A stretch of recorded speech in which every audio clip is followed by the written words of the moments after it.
back over everything, but yeah, you're good. So Brandon then gave me the contact information of a guy named David Felt. David Felt at the time was the inside sales manager of the Detroit Pistons. Okay. I already knew Trine, we had a graduate that was pretty high up in the Pistons organization. So I reached out to her also, emailed David, referenced Brandon, and he invited me out to a networking event.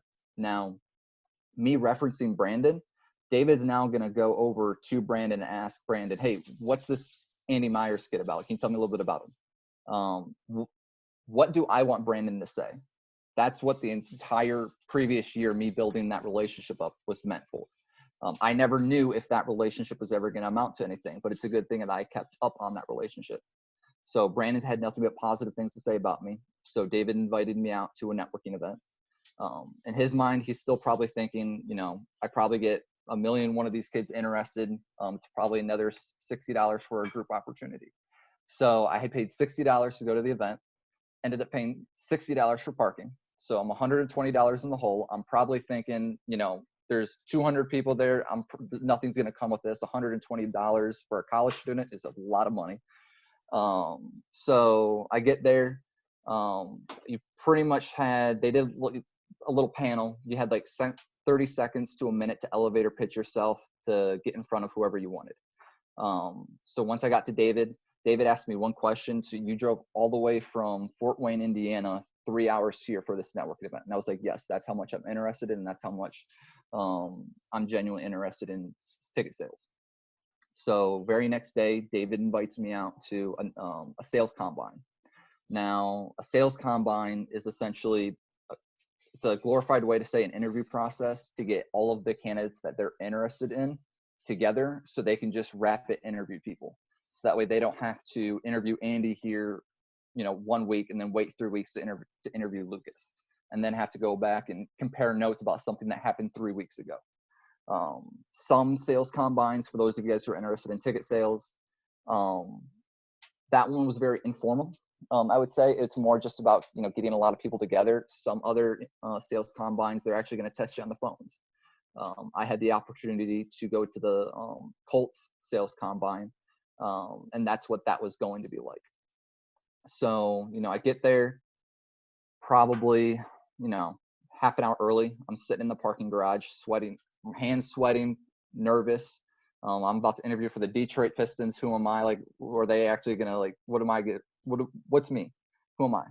So leading up to that sales combine interview process, I reached out to Amber, who was our Trine grad, and I just flat out asked Amber, I have absolutely no sales experience. What should I be expecting in this interview process? If you guys have connections, regardless of what, field you're looking to go into, if you have someone at an organization, get them on the phone, send them an email, ask if you can just pick their brain about what to expect in the interview process.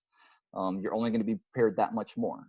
Is this going to be a group interview? Am I going to be talking with a bunch of different people? Is it going to be a bunch of back-to-back interviews? Is it just one person? So talked with her, just picked her brain, how can I set myself up for success? Another thing that I noticed, David, when he invited me out, he CC'd 5 people on the email. You go back in LinkedIn, you look at all those people, they're all upper level leadership people in the Pistons organization.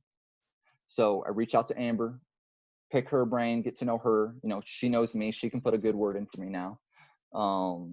Look up everyone else on LinkedIn, and I probably spent about 2 hours on each person. I did this over the course of a week, and just try to figure out their entire background and what type of questions I would want to ask each of those individual people, because I assumed one of them or all of them would be interviewing me. So that way, when I got to the interview, I was prepared for every possible situation. So come interview day, get in there, very informal. I was probably the second one taken back. It was a guy named Dean, and very honestly chill. A lot of interviews, I guess, are kind of like that. I know a teacher's on here, but one of the best ways or things that I hear a lot is, would they want to go out and get a drink with you after work? You're working, 9 to 5 your regular day, but then you have a game day. So then you're staying all afternoon and all night until halftime or third quarter. and, you're working, a 12, 14-hour day. And so that was the type of interview. It was like he was just trying to get to know me. I was just trying to get to know him. At the end of the interview, the really only job-related question he asked was, Andy, why should I hire you? And I said, Dean, there are 29 other people out there that have more sales experience than me that will probably be better than me at this job from month 1 to probably even month 6. But come month 7, 8, 9, 10, 12, a year from now, I'm going to be running circles around them because no one's going to work as hard as I do. No one's as coachable as I do, and no one's going to prepare as well as I do. I then just turned my book around of all of the stuff that I found out on him, just slid it over to the table, asked him if there's anything that I had wrong on him. He went through the whole thing, got down all the way to the bottom. I had his dog's name on there. Now, I don't necessarily suggest you put like all bunch of personal information on there, but I saw he liked dogs. It was just a note.